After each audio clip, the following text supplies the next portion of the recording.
In the aftermath of the Second World War, the world believed it had uncovered every secret buried beneath the ashes of Europe.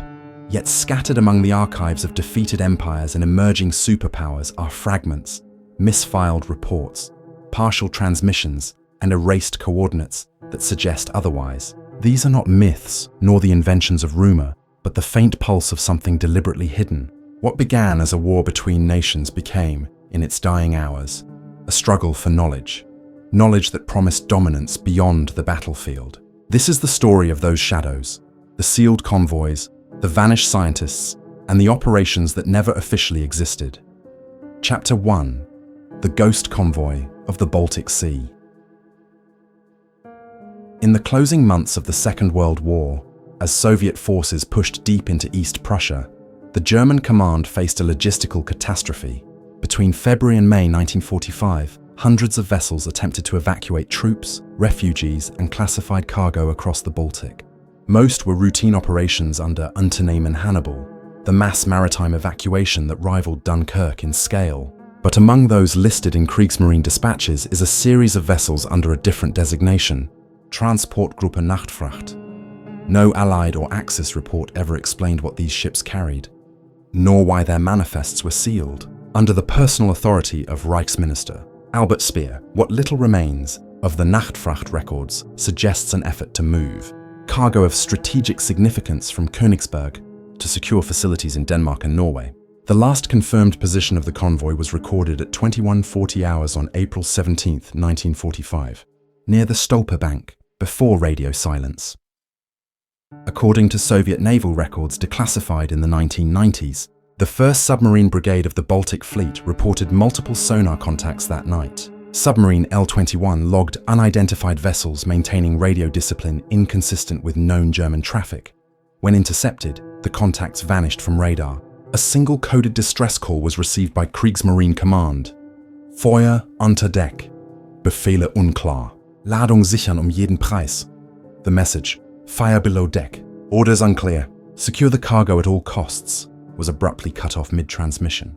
Within 48 hours, Soviet patrols recovered floating wreckage near Bornholm. Fragments of a hull, a single lifeboat, and a scorched steel crate with its markings removed.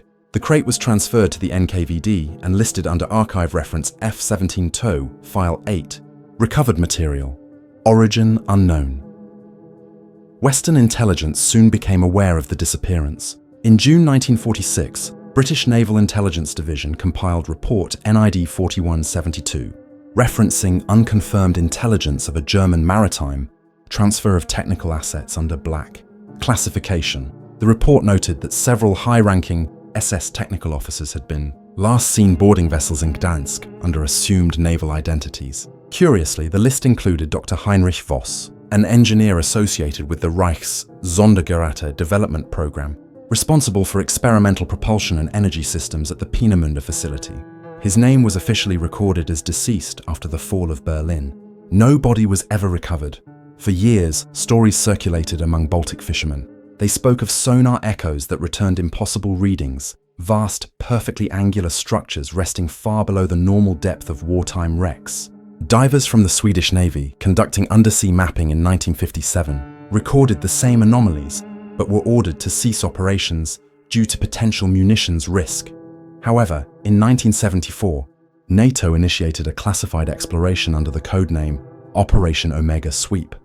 Using the USS Tringer, a submarine rescue vessel retrofitted for deep-sea reconnaissance, they conducted dives at coordinates matching the old German shipping routes. The mission lasted 7 days. Its official outcome was inconclusive due to environmental hazards.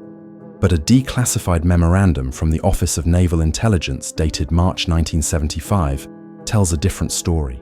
Unidentified metallic structures confirmed, acoustic distortion noted, mission terminated. All photographic material classified under Section 12. The final line is handwritten. Presence confirmed, further recovery denied.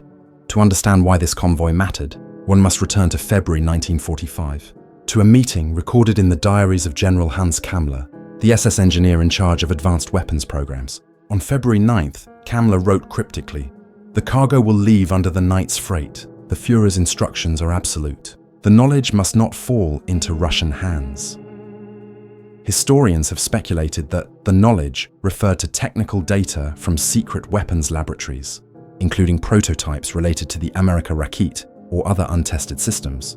Yet chemical analysis of recovered wreck fragments conducted decades later revealed titanium alloys inconsistent with German metallurgy of the period. These materials suggest an experimental process known only to a handful of researchers within the Reich's most restricted divisions. An entry in a Soviet naval intelligence file, labeled Baltflot, Особая операция 1345, contains a revealing notation. Recovered samples indicate containment for biological materials. All personnel exposed quarantined. Unit dissolved under direct order. The Soviets sealed the file in 1947.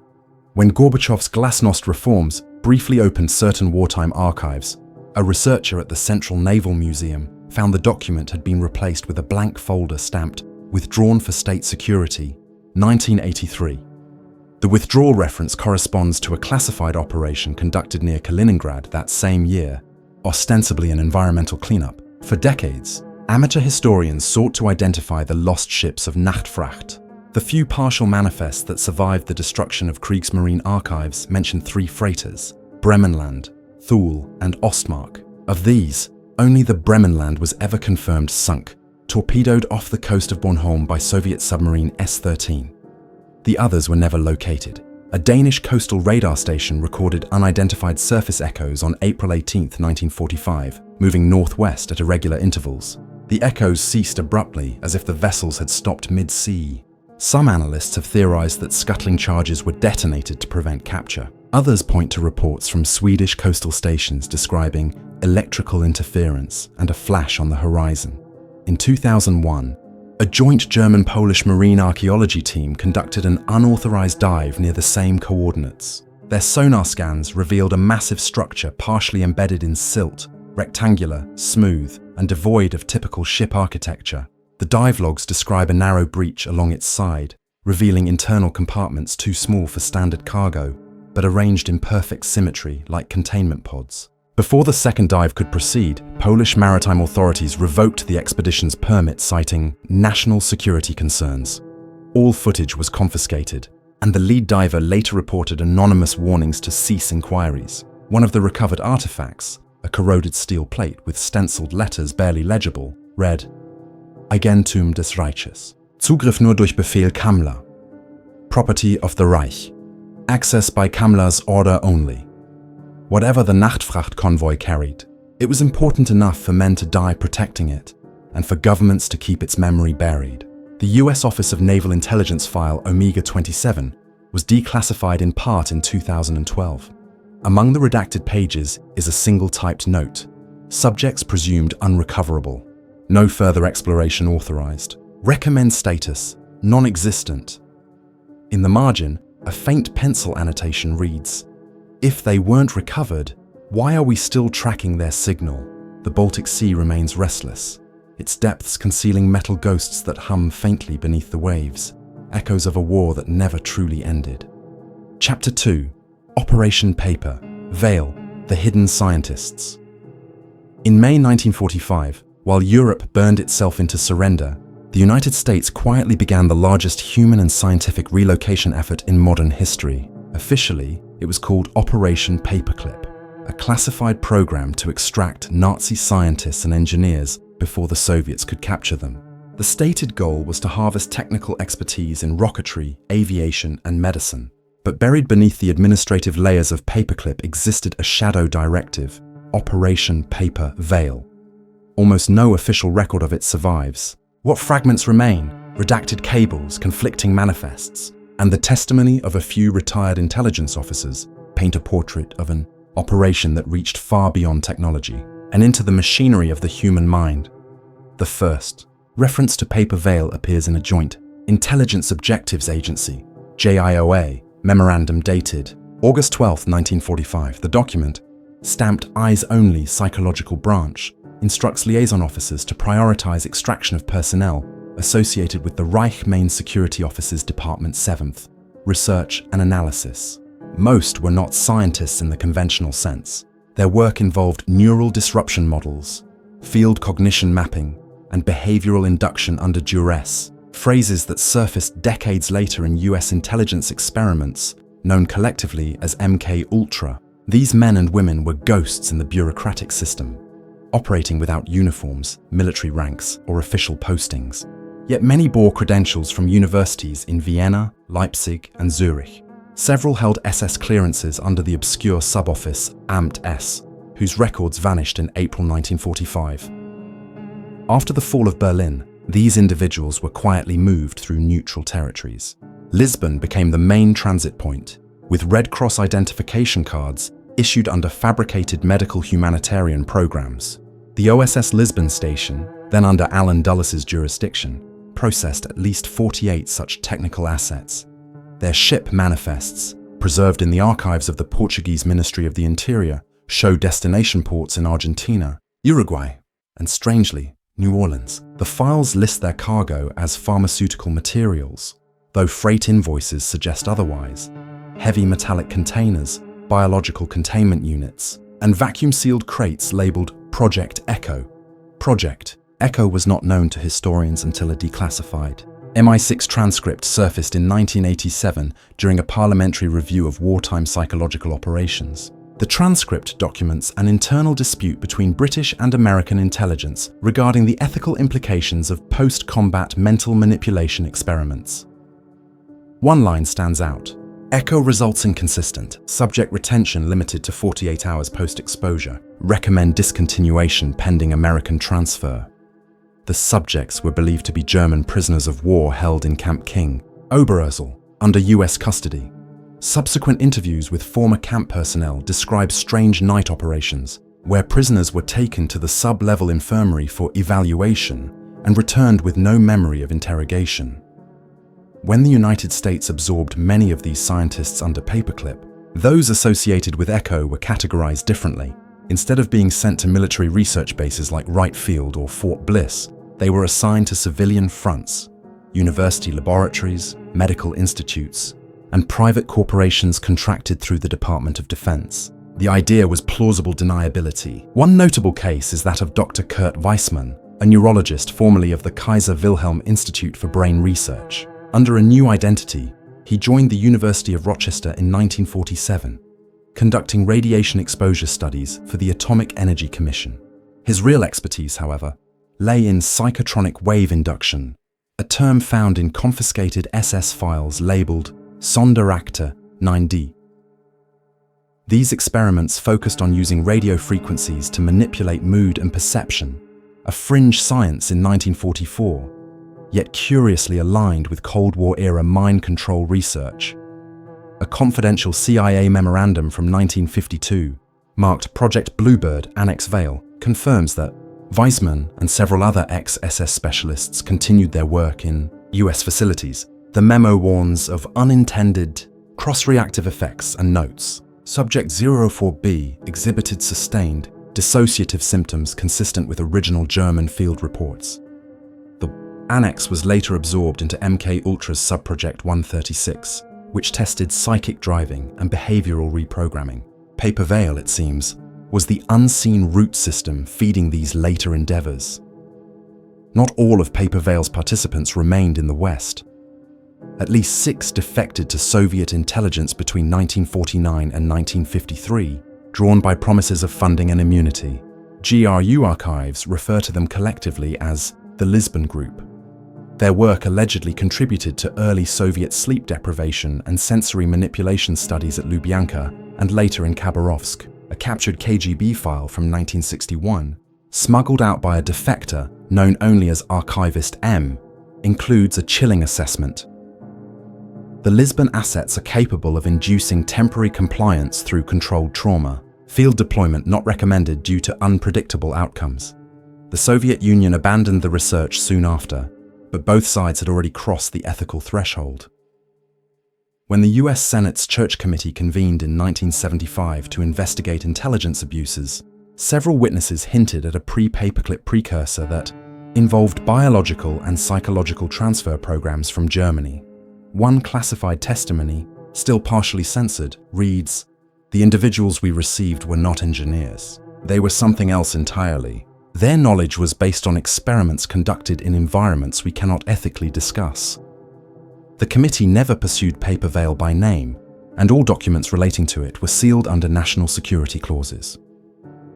The final trace of the operation appears in a declassified CIA ledger dated 1967, 2 years after MKUltra was officially terminated. The ledger includes a list of decommissioned projects. Among them, one stands out: E-Program, Veil. Next to it, a handwritten note in blue ink states, "Files purged, personnel reassigned to South Division." The initials GHWB are scrawled beneath, likely referencing then CIA Director George H.W. Bush. When contacted in 1988 for comment by an investigative journalist, Bush's office denied knowledge of any such program. What remains of Paper Veil's legacy lies buried in the blurred boundaries between science and secrecy. The Cold War demanded minds capable of shaping perception as much as technology capable of destroying cities. And for that purpose, the ghosts of Nazi laboratories found new patrons in the shadows of democracy. To this day, requests for the declassification of Paper Veil materials are met with the same response. No records found, yet scattered evidence, photographs of Lisbon transit papers, testimonies of MKUltra participants, and a single Red Cross manifest marked Echo 13 suggests the records were never lost at all. They were hidden in plain sight, under new names, waiting for history to forget why they were buried. Chapter 3. The Shadow at Peenemünde. In the grey expanse of northern Germany, where the Baltic wind scours the sand dunes of Usedom Island, lies the shattered ghost of the Peenemünde Army Research Centre. During the war, it was the cradle of the V-2 rocket, the world's first long-range guided ballistic missile, and the genesis of modern aerospace engineering. But among the thousands of surviving technical files catalogued after 1945, one codename appears only in whispers and half-erased blueprints: Project Morgenröte, the Morning Red. The project's existence was never officially confirmed, yet its traces form a pattern too deliberate to dismiss. By March 1945, Peenemünde was in chaos. Allied bombings had crippled production, and personnel were being evacuated under orders from General Hans Kammler, the SS Overseer of Advanced Weapons Programs. A British intelligence intercept dated March 19th records Kammler transmitting an urgent message to the facilities directorate: Morgenröte materials to be relocated immediately under Zone 12 protocol. Zone 12 does not appear on any German military map, yet post-war Soviet surveys of the island describe a sealed bunker complex extending far beneath the shoreline, accessible only through a reinforced shaft leading toward the Baltic coast. In 1998, German archaeologists probing the site discovered a walled-off tunnel lined with alloy reinforcement plates, metallurgy inconsistent with 1940s construction standards. The plates bore stenciled markings: PZ-12, Eigentum RLM, property of the Reich Air Ministry. British records show that Peenemünde's chief engineer, Werner von Braun, never mentioned Morgenröte during his post-war interrogations under Operation Paperclip. When pressed, he referred obliquely to Kammler's projects, things that were not rockets. One OSS report, titled Technical Debriefing of Dr. Walter Dornberger, notes the same evasion. Dornberger claimed he was aware of an alternative propulsion experiment supervised by an SS research cell, but insisted it was pure theoretical nonsense. Yet appended to the debriefing is a drawing, recovered from his office, showing a sleek, wingless vehicle labelled Object 13. Its proportions match no known V weapon. After the Red Army captured Peenemünde in May 1945, Soviet engineers catalogued everything left behind. The official inventory, compiled under the supervision of Sergei Korolev, the future architect of the Soviet space program, lists V-2 engines, gyroscopes, and fuel systems. But several items were omitted from public documentation. A restricted annex, declassified briefly in 1993, mentions the recovery of non-ballistic prototypes utilizing field propulsion theories. 3 units were reportedly dismantled and transported east by rail under the escort of the 9th Guards Mechanized Corps, their destination, Kaliningrad, then Königsberg, where the Soviet Ministry of Medium Machine Building maintained a top-secret testing facility. Satellite imagery of that area today reveals a restricted installation matching Peenemunde's original layout. known to NATO as Scientific Reservation 17. Testimonies from former Soviet scientists suggest that what they found in those bunkers defied conventional aeronautical understanding. One technician, speaking anonymously in a 1991 interview with a German television crew, described a smooth metallic disc the size of a fighter plane, with no seams or rivets. He claimed it was built from an alloy lighter than aluminum but harder than steel. Soviet metallurgists could not reproduce it. When asked what became of the object, the man replied, "We buried it." Moscow said it was poison to touch. Peenemunde's blueprints contain further mysteries. Several sketches reference a reactive magnetic containment drive, accompanied by formulae that appear to describe counter-rotational electromagnetic fields. Though the concept reads like pseudoscience today, it bears resemblance to post-war US Air Force research into magnetohydrodynamic propulsion. A declassified 1956 RAND Corporation memorandum notes unexplained parallels between captured German theoretical models and current experimental developments. The author, physicist Luis Alvarez, underlined a single phrase in red ink. Source: Peenemünde. For decades, historians dismissed these rumors as Cold War exaggeration, fuel for conspiracy. Yet in 1972, divers from the East German Navy recovered fragments of an unusual titanium composite near the northern shore of Usedom. Laboratory tests revealed isotopic ratios inconsistent with any production method available to the Third Reich. The discovery was quietly classified by the Stasi under File 12-7 Geheim, materials of unknown industrial origin. The report's closing line reads, "Probable link to experimental propulsion research. Immediate containment ordered." The most compelling evidence of Morgenröte comes from an unlikely source. A journal recovered from the estate of Dr. Ilse Kaul, an assistant physicist at Peenemunde's Test Stand 7, dated February 14, 1945. It reads, "The engines work only when isolated from external current. The field collapses under direct observation. Kammler insists on secrecy, no notation, no replication." She was later transferred to the Mittelwerk facility and disappeared during the Allied advance. Her journal was found decades later in a box marked "Personal Effects, Unclaimed." When Soviet engineers dismantled Peenemünde, they sealed several sections of the tunnel system using concrete and explosive charges. One Soviet operations report, dated July 1945, includes the cryptic note, "Cave sealed per order of Comrade Beria. No excavation authorized. Subject may interfere with magnetic instruments." Subsequent attempts by East German authorities to reopen the area were blocked by Moscow. Even after reunification, when researchers petitioned for permission to explore the sealed chambers, the German Federal Archive cited environmental hazards and unexploded ordnance as justification for denial. In 2009, an independent group of engineers conducted a private ground-penetrating radar survey of the northern sector. The scans revealed a vast underground cavity approximately 60 meters below the surface, extending toward the sea. Within it, a dense metallic anomaly, roughly circular, 25 meters across, reflected the radar waves with unusual uniformity. When the team released their findings online, their website was abruptly taken down. 2 weeks later, their equipment was confiscated by the Bundeswehr under the pretext of security compliance. Official statements claimed the anomaly was geological in nature. Skeptics point out that rumors surrounding Peenemünde often blur into myth, yet the consistency of the archival evidence, cross-referenced Soviet and Allied documents, unexplained materials, missing personnel, suggests a deliberate erasure. The closing entry in Kammler's personal notebook, recovered by US forces near Prague, contains a single line written in his unmistakable hand. "The shadow will rise where the dawn began." Kammler was officially listed as missing in May 1945. Some claim he was captured by the Americans. Others say he escaped through a Luftwaffe air corridor into Norway. No definitive proof exists. What remains of Peenemünde today are rusted bunkers and windswept ruins. Yet every so often, magnetometers still record faint disturbances near the sealed perimeter.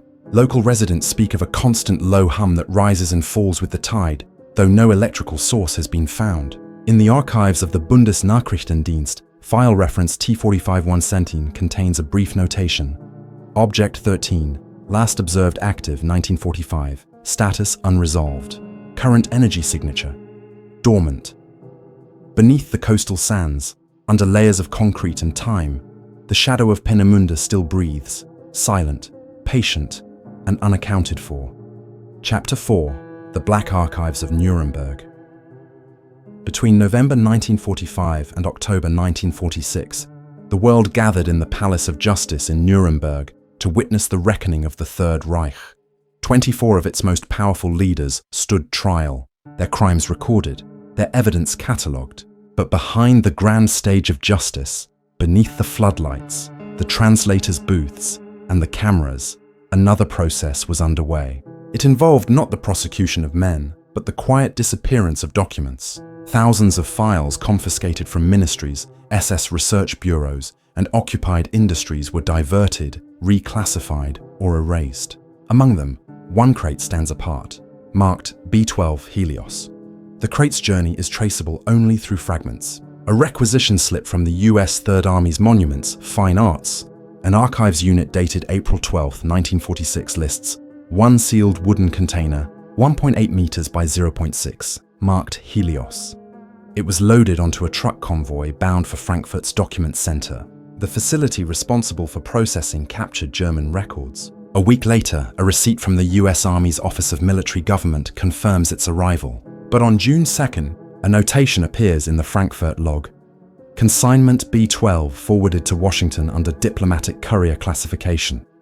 No corresponding entry exists in US customs or shipping manifests. The trail ends there. For decades, historians assumed the crate was simply misplaced, one among thousands lost in the chaotic post-war bureaucracy. Yet in 1979, a retired OSS clerk named Robert Kellner gave a sworn statement to journalist Miriam Sands, claiming he had personally handled the Helios transfer. According to Kellner, the crate was diverted on direct instruction from the newly formed Office of Policy Coordination, a CIA predecessor tasked with covert operations. Its contents, he said, were politically impossible. He recalled faded seals bearing the Reichsadler and the words Geheim Reichssache. Inside, he saw rolls of film and bound documents labeled Versuchsstätte Sonnenstein. That name matched a known euthanasia center in Saxony, used for medical killings under Action T4. But these files, Kellner said, were not about euthanasia. They were about something else, something involving Allied observers prior to 1945. The first official reference to Helios appeared only once, in an internal CIA inventory from 1953, listed as recovered materials, category restricted, biomedical correspondence. When the Church Committee investigated US intelligence misconduct in the 1970s, the file was already missing. However, declassified German ministry correspondence from 1944 sheds light on what Helios might have contained.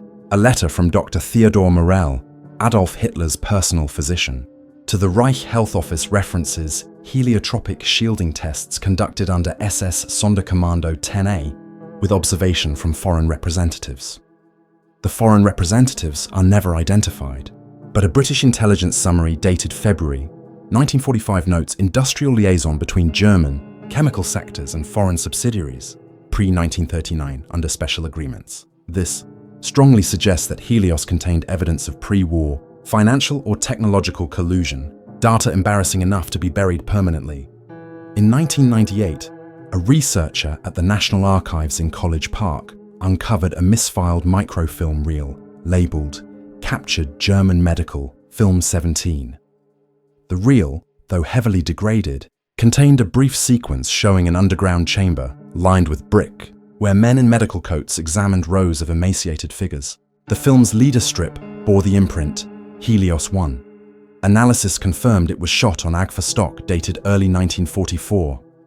The sequence lasts only 20 seconds before cutting abruptly. Experts identified the architecture as consistent with Sonnenstein or Dachau's experimental wings. In the background, a uniformed officer wearing a non-German cap insignia appears for a single frame.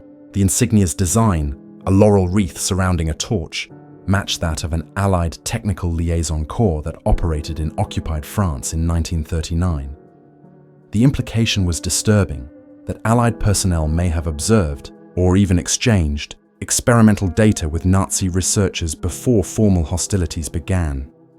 When word of the film leaked, the National Archives sealed the reel, citing chain of custody violations. Requests for declassification under the Freedom of Information Act were denied on grounds of international sensitivity. In 2002, journalist Sands, the same reporter who interviewed Kellner, died in a car crash on the Autobahn near Nuremberg while researching the Helios files.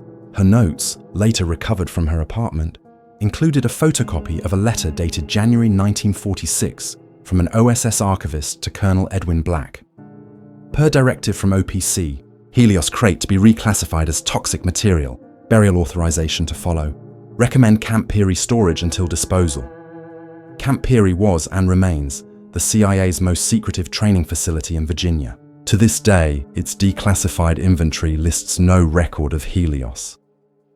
Scholars who study war archives often note that Nuremberg's greatest legacy was not justice, but documentation. The Allied prosecutors created one of the most extensive records of organized atrocity in history. Yet Helios represents its absence, the gap in the ledger. Some researchers believe the missing files may have contained evidence that the Nazis had received material or financial backing from Western corporations during the 1930s, companies that later became strategic US defense contractors. Others suspect the contents were biomedical, records of radiation and pharmaceutical testing later integrated into Allied programs under Operation Paperclip. Both explanations fit the pattern of disappearance. In 2010, a German television network obtained partial transcripts from a declassified BND interrogation conducted in 1962 with Dr. Friedrich Engel, a wartime logistics officer attached to SS medical transports. When asked about Helios, Engel replied, "It was not an experiment. It was a film. They showed it to people in suits, not uniforms. They took notes. Then they burned the reels." Pressed further, he added only, "Helios was proof that there were no sides left."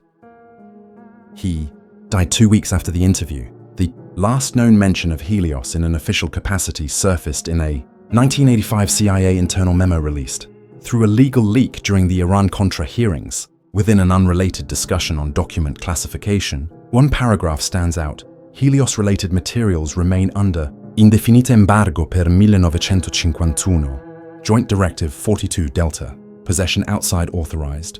Agencies constitutes a felony under US Code 18793. The memo concludes with an instruction to ensure no public disclosure of prior corporate engagements. Today, historians refer to the missing Helios files as the Black Archives of Nuremberg, a name born of frustration and speculation. Yet the silence surrounding them is telling. Of all the crates and film reels captured after the war, only Helios remains officially non-existent. Its absence has become its own form of evidence, proof of a truth so inconvenient that it required erasure not once, but continually across decades and governments. Somewhere, perhaps beneath the polished floors of Camp Peary or in a forgotten vault of the Pentagon, the crate marked B-12 may still exist, its wood darkened, its seals cracked, its contents waiting for the day someone opens it and remembers what the victors chose to forget. Chapter 5. The Arctic Listening Stations. In the frozen silence north of Svalbard, between the Norwegian Sea and the endless Arctic night, an old German outpost still breathes beneath the snow. Wetterstation Haudegen was the northernmost base operated by the Third Reich, officially a meteorological unit abandoned in September 1945. For decades, history maintained that its last crew surrendered months after the war ended. But when NATO hydroacoustic arrays detected unexplained signal interference from the same coordinates in 1951, the legend of Haudegen transformed from a forgotten relic into a Cold War obsession. According to declassified Norwegian naval logs, the first detection occurred on February 3, 1951, when the patrol ship K&M Andines recorded rhythmic radio bursts on frequency 10.73 MHz. The signal repeated every 6 hours, lasting exactly 1 minute and 21 seconds. Analysts confirmed the modulation was German, employing a cipher pattern nearly identical to Wehrmacht Enigma Group 4 encoding, obsolete since 1945. Yet the transmission was too structured to be atmospheric noise. NATO immediately classified it under Operation Deep Signal, a joint investigation between the US Air Force Security Service and Norwegian intelligence. The mission directive read, Locate and neutralize unidentified transmission. Source consistent with former Axis origin. A small team, led by Major Robert J. Willard of the 6944th Security Squadron, departed from Keflavik Air Base in March 1951. They arrived at Nordostlandet after a week of severe weather, establishing a temporary base camp near the ruins of Haudegan. The site was eerily intact, barracks preserved, diesel drums full, and, most inexplicably, a generator still operational. The equipment had been modified. Additional vacuum tubes, non-standard amplifiers, and a sealed metal cabinet connected by braided copper wiring. Inside the cabinet were 6 reels of magnetic tape labeled Projekt Siegfried, Aufzeichnungen 1-6. None of the soldiers recognized the marking. Willard's report described the tapes as pulsed in rhythmic distortion, similar to mechanical voice simulation. The discovery was classified top secret and flown to Washington within 48 hours. When the Air Force attempted to analyze the recordings at Bowling Field, engineers encountered anomalies. The tapes emitted an audible hum, even when disconnected from power, as if magnetized by an unknown field. Playback revealed patterns of tones and static, punctuated by faint human voices speaking distorted German. Phrases such as nicht öffnen, do not open, and weiterleiten and Zentrale, forward to Central Command, recurred throughout. Audio forensics confirmed the recordings continued until 1949, 4 years after Haudegan was supposedly abandoned. The discovery triggered panic within US intelligence. If the Germans had maintained post-war Arctic operations, it implied either a surviving network or Soviet appropriation of Nazi signal technology. In June 1951, a second expedition returned to the site under stricter security. The mission log records deep ground anomalies, metallic signatures buried beneath the ice. Excavation revealed a sub-level chamber connected by a frozen shaft. Inside lay crates marked Reichspostministerium, Fernmeldeabteilung, Postal Ministry, Communications Division, containing experimental vacuum relays and reels of insulated cable. Most disturbingly, a frozen corpse was found near the wall. Still wearing a Luftwaffe parka, his wristwatch stopped at 22:14. Around his neck hung a tag inscribed simply, Siegfried Operator 4. His body showed no signs of decay. Samples taken from his uniform later exhibited radiation, levels far above background norms. Documents recovered from Haudegan's command office included a partially burned message from August 1944, per order OKW. All communications are to be rerouted via Polar Transmission Array under Operation Siegfried. Field reports to continue beyond cessation orders. The directive was signed Kammler. The name linked the Arctic base to the same shadow networks that had overseen Peenemunde's secret programs. Analysts theorized that Siegfried referred to an experimental long-range communications array designed to transmit through geomagnetic resonance rather than standard radio. Essentially, it was an early attempt at over-the-horizon frequency reflection, decades before known technology allowed it. Yet the records hinted at something stranger, the use of biological signal modulation, implying that human neural activity was somehow incorporated into the transmission process. The CIA, newly formed, absorbed the deep signal findings in 1952 and reclassified them under Project Blue Book Annex 7, citing non-terrestrial interference. The term was chosen deliberately to obscure the case within unrelated UFO investigations. Internally, memoranda referred to psychogenic resonance and biometric synchronization devices. Some analysts speculated that Siegfried's system attempted to use the Earth's ionosphere as a living conductor, amplifying signal strength through electromagnetic feedback from human operators. If true, the men at Haudegan were not merely sending weather reports, they were transmitting something of themselves. By the late 1950s, both the US and Soviet navies had established listening stations throughout the Arctic Circle, many positioned near the original Haudegan site. Norwegian intelligence reported multiple instances of harmonic interference affecting sonar buoys, particularly during geomagnetic storms. The source always triangulated to within 10 kilometers of Haudegan's ruins, yet ground expeditions found nothing but snow and ice. In 1963, a Soviet nuclear submarine, K-89, reported equipment malfunctions and crew disorientation while passing the area. The log entry describes persistent voice-like signals in sonar channel resembling German language phrases. Moscow dismissed the report as crew fatigue, but GRU technical notes later confirmed that similar anomalies were detected at least 6 more times over the next decade. A 1974 Norwegian research mission, led by Dr. Arvid Thorsen, attempted to locate any remaining structures beneath the ice. Using ground-penetrating radar, his team discovered a perfectly circular cavity 40 meters wide. At its center lay a dense metallic object emitting a low-frequency vibration audible through the equipment casing. When Thorsen reported the finding, the Norwegian government abruptly terminated the expedition. All research notes were seized under NATO's Strategic Denial Protocol. Thorsen himself vanished en route to Oslo 2 weeks later. His body was never found. His widow later received a sealed envelope containing a single undeveloped photo slide. When scanned decades later, the image showed a dimly lit chamber filled with coiled cabling and a central cylinder marked Siegfried Array active. In the early 1980s, satellite reconnaissance identified thermal emissions near Haudigan inconsistent with natural ice activity.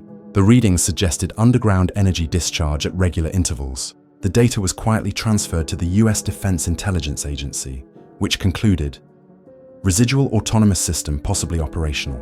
Recommend no interference due to unknown field parameters. Whatever Siegfried was, it was still functioning, or something beneath the ice was mimicking it. Today, the official Norwegian map lists the coordinates of Haudigan as restricted, citing environmental hazard and unexploded ordnance. All access requires defense clearance. Yet in 2017, a commercial research vessel inadvertently passed over the location and recorded brief electromagnetic surges identical to those captured in 1951. The signal lasted 48 seconds before vanishing. Experts who analyzed the data noted that its final modulation contained Morse code fragments spelling waiter, Senden, warten, continue transmitting. Wait, no one knows what Haudigan was transmitting, or to whom. But the enduring pulse of its signal, decades beyond the death of its operators, suggests a machine that refused to die. Some intelligence analysts propose it was an automated beacon for lost U-boats. Others whisper that it was a prototype neural relay, a crude forerunner to signal amplification experiments later mirrored in MK Ultra. Whatever the truth, the Arctic keeps its silence. Beneath kilometers of ice, the generators of Haudigan may still hum, their coils feeding on geomagnetic breath, their tapes looping endlessly through the dark, repeating a message meant for no one, or for someone who still listens across the frozen sea. There are still files missing, convoys that vanished, archives erased, coordinates struck from every map. The war may have ended in 1945, but its echoes have not. They pulse beneath the sea, hum under the ice, and linger in classified vaults where time itself has been redacted. Somewhere between fact and denial lies the truth of what the world inherited when it buried its sins under new flags. Until the last sealed crate is opened and the last frequency fades into silence, the war remains unfinished, its shadows still transmitting from the depths of history.